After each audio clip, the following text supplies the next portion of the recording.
안녕하세요. 사연부자입니다. 오늘도 방문해주신 분들께 감사드리며 구독 눌러주시면 힘이 될 것 같습니다. 제 사연 끝까지 들어주시는 분들 대박 나시고 부자 되세요. 그럼 사연 시작하겠습니다. 저는 현재 50대 주부입니다. 저는 강릉에서 태어나 자라왔고 지금의 남편과는 제가 처녀 시절 부모님의 지인분이 중매를 해주셔서 만나게 되었습니다. 부모님이 농사 지으시면서 땅을 빌렸던 분홍가 밭주인의 아들을 소개받게 되었는데 시골 강릉 바닥에서 그 일대에 농사 짓는 땅을 몇만 평 소유하고 있을 정도로 땅 부자로 소문난 집안이었고 지금의 남편과는 그렇게 인연인가 보다 하고 만나게 되었어요.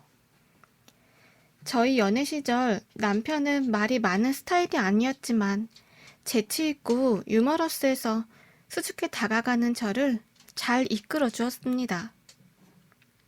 성격도 호탕하고 괄괄해서 주변에서 시원시원하다는 얘기를 많이 들었는데 성격과도 잘 맞는 남편의 직업은 중장비 사업가였어요. 그 시절 한창 땅을 파고 건물 올리면서 도로며 빌딩을 지으면서 건설업에 붐이 불었고 남편의 사업이 나름 잘 돼서 중장비도 본인 소유로 몇 대 가지고 있었어요. 지금 생각해보면 사업이 바쁜데도 빵집에서 데이트할 땐 꼭 꽃다발을 사오는 로맨티스트의 모습도 느껴졌던 것 같아요. 그렇게 저는 시골 바닥에서 꽤나 재력이 있는 땅 부자 집으로 시집을 가게 되었어요. 시댁 분위기는 동서 셋의 시동생이 있었는데 서로 일하기 싫어해서 눈치 보는 분위기였어요. 1년에 한 번 모이는 명절인데도 서로 본인들 사정 있다고 시어머니한테 전화해서 못 간다고 하거나 자기는 친정에 갔다가 와야 한다는 등 제사를 피하기 위해 온갖 수단을 다 쓰더라고요. 한 번은 동서가 전화를 와서 어머니 어쩌죠? 작년에 친정아버지 제사를 추석 당일에 못 지냈더니 아버지가 노하셨는지 애아빠 사업이 잘 안 되더라고요. 올해는 친정에서 먼저 지내고 갈게요. 어머니 죄송해요. 라고 시어머니한테 전화가 왔습니다. 어머니는 못마땅하셨는지 알겠다며 전화를 뚝 끊으시면서 언제는 먼저 왔냐? 지그지 먼저 지내고 왔지? 라며 혀를 끌끌 찼어요. 저는 묵묵히 시부모님께 오색전부터 시작해서 소갈비까지 갈 때마다 한 보따리씩 싸가지고 갔죠. 아무리 남의 부모라도 어른들께는 정성을 다해서 제를 올려야 된다고 생각했고 그렇게 친정에서 배우고 자랐거든요. 꼴불견인 동서들은 셋 다 돌아가면서 자기 집만 생각하고 시댁에 와도 한두 시간 있다 가고 그랬어요. 그러다 보니 명절 때 제사 음식은 제가 다 도맡아서 하느라 명절 때마다 허리가 끊어지듯 아팠죠. 남편은 처음에는 미안한 눈치를 보이더니 세월이 지날수록 점점 뻔뻔스럽게 안방에 가서 드러누워 있더라고요. 화딱지가 많이 났지만 에휴 어쩌겠냐 내 팔자지 싶더라고요. 그나마 제사는 큰 댁에서 치르느라 조금 나았지만 시댁에 친인척들이 손님이 오시거나 삼시세끼 밥 해먹거나 하는 건 제가 다 차리고 설거지까지 하느라 명절을 보내고 오면 몸살이 들어 링거를 맞을 판이었어요. 그런데 또 동서들은 아버님한테 잘 보여서 땅을 받으려고 여우같이 꼬리를 살랑대면서 애교를 떨었고 가부장적인 집안이지만 그런 동서들의 애교엔 넘어가시길래 한숨만 푹푹 쉬었죠. 아버님이 갖고 계신 땅 중에 가장 노른자 땅이 있었는데 경포 바다 앞쪽에 위치해서 펜션이나 호텔을 짓기에 위치가 너무 좋은 땅이었거든요. 자로잰 듯 네모 반듯하면서 예쁜 땅이었는데 사이드에도 길이 나 있고 도로랑도 가깝고 주변 편의시설이며 공원도 조성이 잘 되어 있어서 진짜 대박값을 불러도 살만한 땅이었죠. 한 번은 여기 호텔 짓겠다고 시댁의 건설업자들이 찾아온 적이 있었는데 남편이 더 오를 수 있다고 팔지 말라고 했더니 오히려 동서들이 뭉쳐서 호시탐탐 노리고 있더라고요. 셋이 뭉쳐서 자기들 주면 나눠 갖겠다고 하면서 시댁에서 일은 안 해도 맨날 아버님께는 몸에 좋다는 녹용이며 산삼이며 다 가져다가 선물 공세를 했어요. 점점 저도 열불이 나던 찰나에 갑자기 아버님이 급성 심근경색으로 돌아가시게 되었어요. 너무 갑작스러운 일이라 다들 경황이 없었고 장례식을 치르고 가족들이 한자리에 모였어요. 그 마음 안 좋아서 목 놓아 울던 시댁 식구들은 다들 귀를 쫑긋하고 아버님이 남기신 유서를 듣는 모습을 보니 어찌나 떠나가신 아버님이 가엾다는 생각이 드는지 삼촌이며 형제들은 기대를 잔뜩 하고 있는데 생각지도 못한 발표가 되었어요. 다들 노리던 경포에 있던 그 노른자 땅은 남편 몫으로 가져오게 되었는데 6대4 비율로 남편과 제가 그 땅을 물려받은 걸로 아버님이 남기신 거예요. 어안이 벙벙했는데 마침 시댁 형제들과 동서들이 말도 안 된다며 소리를 지르고 난리를 쳐서 장례식장이 아수라장이 되었죠. 제 손님들도 오셨는데 얼마나 창피했던지. 오히려 얄미웠고 안 입고 왔던 동서들이 더 난리피니 더 제가 화가 나더라고요. 한 것도 없는데 말이죠. 그러다 갑자기 제 멱살을 잡더니 네가 뭘 했는데 땅을 가져갔냐며 시비가 붙었어요. 저는 진짜 화가 머리 끝까지 나서 둘째 동서 목덜미를 확 낚아채서 있는 힘껏 싸대기를 후려쳤습니다. 제가 손이 엄청 매운 편이라 짝 소리가 나면서 목이 획 돌아가는데 나자빠졌어요. 네가 이 집에 와서 뭘 했는데 어디서 함부로 대드냐며 한 번 더 싸대기를 날려줬고 지그시 발로 밟아주면서 나무젓가락에 뒹구길래 막 얼굴을 쳐댔어요. 입술에서 피가 터지대요. 그 순간 아주 꼬셨어요. 어머님도 제 말이 맞다고 하면서 다들 할 말 없다고 누가 부모 돌봤는지 생각해보라고 소리치면서 정적이 흘렀습니다. 그렇게 유산 분배를 받게 되었는데 동생들은 분이 안 풀렸는지 밤마다 집에 찾아왔어요. 결국 남편과 얘기해 서울로 상경해서 다시 사업을 하기로 했습니다. 시댁 식구들과는 연을 끊었지만 심한 일을 겪고 마음고생은 심했던 것 같아요. 그렇게 저도 서울에 와서 조그마한 화장품 가게를 운영하게 되었죠. 남편 사업이 잘 안 될 때는 저도 벌이가 있으니 내조를 하고 아들도 둘 낳아서 그렇게 살고 있었습니다.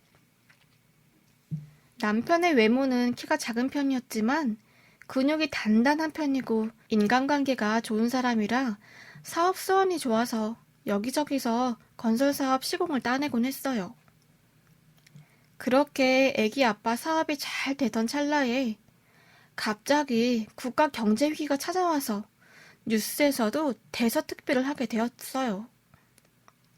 생각지도 못한 IMF가 대한민국에 가장 큰 금융위기가 닥쳐 달러 잔고가 없고 부도가 나는데 대기업들이 부도가 나니 하청기업들이 줄도산을 하기 시작했어요. 국민들은 금모으기 캠페인을 벌여 다들 몇십 년 된 집 농에서 묵혀있던 금부치들을 꺼내서 팔고 난리도 아니었죠. 저와 비슷한 나이대 분들은 그 시절을 아실 거예요. 얼마나 힘들었는지요. 남편도 건설업 쪽에 종사하고 있어서 완전 직격탄을 받게 되었어요. 건설 사업비를 받을 때 어음으로 처리하고 나중에 완공되면 나머지 시공비를 받는 깡이라는 어음들이 있었는데 휴지 조각으로 들어오기 시작했죠. 저희들도 갑자기 가세가 기울어 집이 경매에 넘어가고 받았던 유산은 자식들한테 물려주려고 손 안 대기로 했는데 도저히 안 되겠다 싶어서 좀 팔았고 겨우 맡기 시작했어요. 처음에 사업이 잘 돼서 한 대 몇 억 하는 장비들과 직원들을 많이 고용하다 보니 돈이 수십억이 들었거든요. 그렇게 경매에 넘어가던 찰나 제가 화장품 가게로 평생을 일해서 모아놓은 돈이 있었어요. 이것도 애들 결혼 자금으로 모아놓은 거였는데 그 통장이 생각나더라고요. 이거 내가 좀 모아놓은 돈이야. 이걸로 일단 힘든 거 막아요. 라며 제 인감과 함께 남편한테 통장을 넘겼습니다. 저에게는 이제 한 푼도 없었지만 애 아빠가 다시 잘 되면 일어날 수 있다는 생각이 들었죠. 다행히 부도는 막을 수 있었고 우연히 국책 사업을 따게 되면서 큰 건으로 승승장구하게 되었어요. 여유도 생기면서 장사도 접고 애들 키우는 데만 전념하게 되었죠. 하루는 남편이 회식이 있다고 새벽에 들어온 적이 있었어요. 몸을 가누지 못하는 남편 와이셔츠를 벗기는데 여자 립스틱이 묻어있더라고요. 여보, 이게 뭐야? 물었고 별게 아니랍니다. 뭐 비즈니스 때문에 노래방 도우미를 썼는데 그랬다나? 신경 쓰지 말라길래 몇 번은 눈 감아주게 되었어요. 그런데 매일같이 술 마시고 카드 내역서를 보면 동일한 주점으로 찍혀있는 걸 발견하게 되었죠. 애아빠 옷을 정리하는데 슬쩍 휴대폰을 보니 어디냐며 어떤 여자에게 톡이 오는 거예요. 기분이 쎄해서 밥 먹고 있는 애아빠한테 가서 따져 물었더니 적반하장으로 아니 나 지금 밥 먹는 거 안 보여? 내가 애들이랑 당신 먹여 살리는데 왜 그러는데 도대체 나 좀 쉬자 라고 하는 거예요. 진짜 화가 머리 끝까지 나서 머리칼이 쭈뼛쭈뼛 서는데 밥 먹고 있는 밥상을 뒤엎어 버렸습니다. 그동안 내가 열심히 모아둔 거 다 주면서 평생 여행 한 번 안 가고 버텨왔는데 마치 본인이 다 벌어서 먹여 살리듯 말하니 사람이 사람으로 안 보이더라고요. 더군다나 외도를 하는 마당에요. 그날 밤 부부싸움이 심해져서 결국 옆집에서 경찰까지 부르고 경찰도 왔다 갔다 하고 동네가 아주 시끌벅적했습니다. 저는 너무 서럽더라고요. 내가 지고지순하게 다 남편한테 맞춰주고 내조를 했는데 이 힘든 터널을 걷고 나왔더니 푸대접이라니. 저는 이 집에서 나갈 테니 애들 결혼할 때까지 별거하자며 집을 뛰쳐나왔습니다. 그동안 내가 당한 수모며 진심으로 대했는데 서러움이 복받쳐 길바닥에 주저앉아 엉엉 울었습니다. 그냥 막 뛰쳐나오자 보니 돈이고 뭐고 한 푼도 없었어요. 그러다가 친정에 연락하자니 그건 죽어도 못할 짓이라 결국 지나가다 김밥집에서 숙식 제공이라고 적힌 구직 공고문을 보고 바로 일을 잡아서 시작하게 되었어요. 아들들은 딱 한 사정을 알고 엄마 화 풀면 집에 들어오라고 매달 용돈을 주고 갔어요. 그렇게 몇 년 흘렀지만 한 번 틀어진 부부 사이는 돌아오지 않았고 여전히 단칸방에서 버티고 있었습니다. 그러던 어느 날 갑자기 아들에게 급하게 전화 한 통이 걸려왔어요. 빨리 집에 오라고요. 무슨 일인가 싶었고 부랴부랴 집에 뛰쳐 들어가니 남편은 저를 보자마자 여보 라며 부르더니 그 자리에서 무릎을 꿇고 엉엉 울더라고요. 도대체 무슨 일이냐길래 얼마 전에 몸이 안 좋아서 쓰러질 것 같아서 병원을 갔는데 간암 사기로 시한부 판정을 받아서 얼마 못 살 거라고 했다는 거예요. 저도 너무 갑작스러워서 어찌할 바를 모르겠는데 애아빠가 그동안 자기 나한테 너무 미안했다며 막 흐느껴 우는 거예요. 자기 죽으면 애들 좀 잘 부탁한다면서요. 아니, 평소에 건강 챙긴다고 영양제는 20알씩 먹는 사람인데 어떻게 이럴 수 있는지요? 제 인생에서 인연이라 생각하고 결혼한 사람인데 이렇게 생의 마감을 앞두고 있다는 청천벽력 같은 얘기를 들으니 어떻게 할지 모르겠더라고요. 아무리 미운 사람이지만 갑자기 이렇게 시한부를 상고받았다고 하니 마음이 안 좋더라고요. 2년 동안 남편은 뭘 잘 못 먹었는지 튼실하던 사람이 다리도 많이 여위고 살도 빠져서 예전 옷이 안 맞고 헐렁한 채로 입고 서 있었어요. 그러면서 저만 괜찮으면 자기 갈 동안 집에서 애들 좀 돌봐달라고 하길래 그러자고 했습니다. 그리고 몇 주가 지나 남편이 점심을 먹고 오후에 잠깐 저를 안방으로 부르더라고요. 병철 엄마, 나 죽기 전에 소원이 딱 한 가지 있는데 염치 없지만 들어줄 수 있을까? 라면서 계속 뜸을 들이는 거예요. 계속 말을 못하고 어버버 하길래 뭐든 말해보라고 했죠. 근데 글쎄 자기가 죽기 전에 산속에서 요양하면서 첫사랑이랑 만나고 싶다는 거예요. 어릴 적에 만난 미연이한테 전할 말이 있는데 못했다며 저는 하도 기가 차서 말도 안 나왔어요. 당신 지금 나한테 할 소리야? 아니 미치지 않고서야 어떻게 그런 말을 할 수 있어? 나한테 이러면 안 되지 여보. 내가 뭐라고 해야 되는데 싶었어요. 이 사람이 그 독하다는 항암 치료 때문에 머리가 돌았나 싶었거든요. 그랬더니 내 마지막 소원 들어주면 내가 가진 전 재산 다 줄게. 내가 비자금이랑 이것저것 해서 통장에 나눠서 많이 놓아뒀어. 애들 엄마가 더 잘 알잖아. 제발 한 번만 도와줘라. 응? 이럴 때 정말 어이가 없다고 하죠. 아프지만 않았어도 확 후려치고 싶었는데 오만 가지 감정이 겹쳐 올랐네요. 평생을 뒷바라지한 남편이고 시부모님께도 잘하면서 알았는데 모진 수며 다 겪으며 살았고 이게 뭔가 싶더라고요.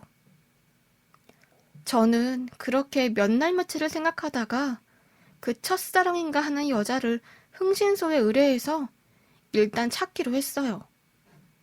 알고 보니 저랑 같은 중학교를 나왔고 결혼도 한 여자인데 남편이 워낙 크게 사업을 하는데 바람이 나서 분풀이로 돈을 흥청만청 쓴다는 얘기를 어렴풋이 들은 적이 있었어요.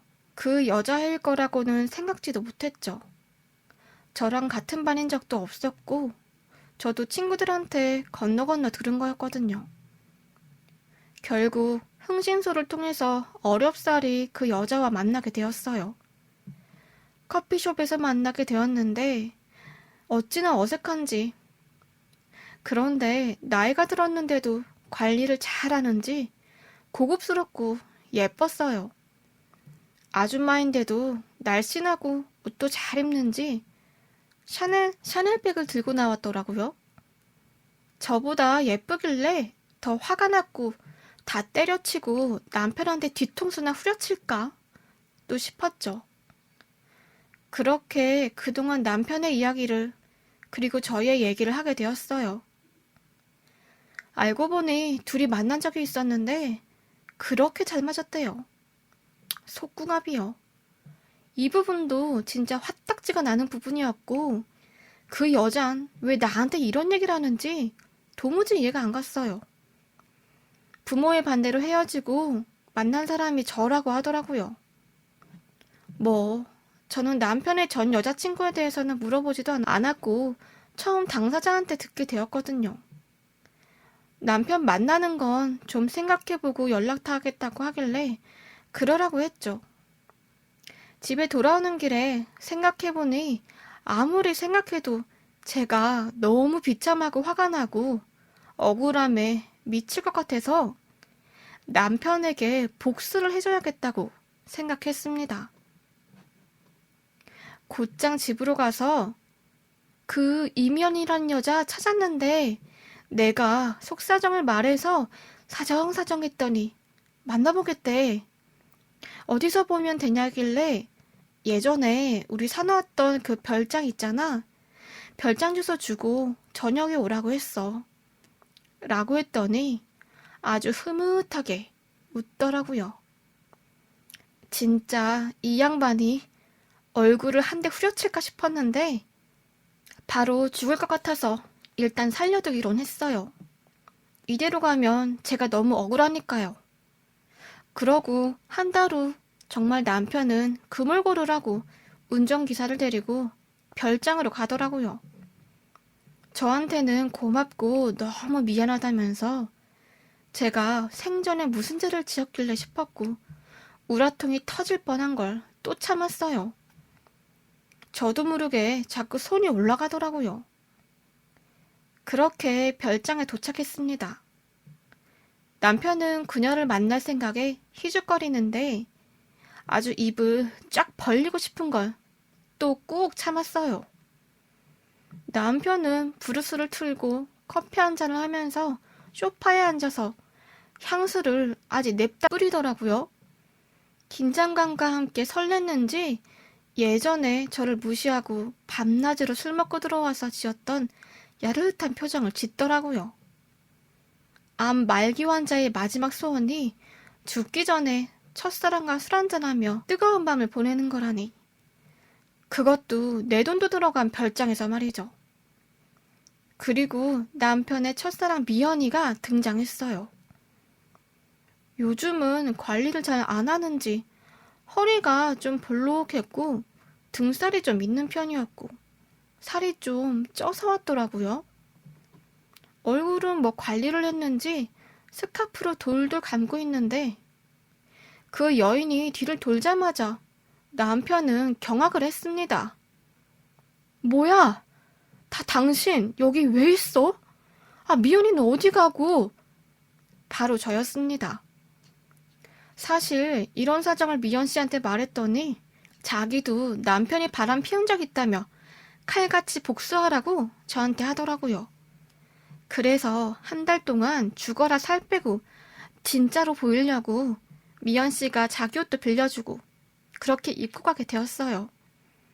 미연 씨는 그래야 남편 보내고 살면서 평생 후회 안 하실 거라고 말해줬고 저는 기가 찬 남편을 보고 그동안 억울했던 서러운 감정이 복받쳐 오르는데 있는 힘껏 달려가 남편의 싸대기를 후려쳐 주었습니다. 네가 짐승이지 사람이냐며 손에 잡히는 물건들 다 던져버리고 별장에서 남편이 제일 좋아하고 아꼈던 크리스탈로 된 유명 작품들을 다 깨부셔 버렸어요. 소파도 엄청 수천만 원짜리였는데 남편이 아끼는 거라 싹 다 잘라버리고 짓밟아버렸죠. 그동안 쌓였던 분풀이를 남편한테 있는 힘껏 다 하고 남편은 쩔뚝거리며 미안하다는데 웃기지도 않아서 마지막에 미연 씨가 저한테 해준 말을 해주고 나와버렸어요.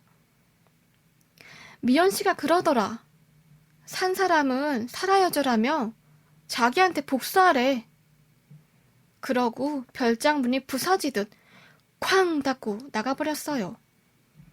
그러고 몇 달 뒤 남편은 세상을 떠나게 되었습니다. 물론 약속한 대로 유언장에 적혀있는 대로 전 재산을 물려받게 되었고요. 저는 이게 남편의 죗값을 이렇게라도 받아내야 남아있는 내 삶이 위로가 된다고 생각했어요. 그리고 저보다 더 어려운 부분들을 도우며 살아가면서 마음 치유해야겠구나 싶어서 정기적으로 지금은 기부도 하기로 했어요. 이 많은 돈 죽어서 들고 가지도 못하는데 뭐 하나 싶더라고요. 제 사연 들으신 분들, 저처럼 참지 마시고, 당하지 마시고, 자신의 인생을 찾으면서 살아가시길 바라겠습니다. 제 사연 들어주셔서 감사합니다.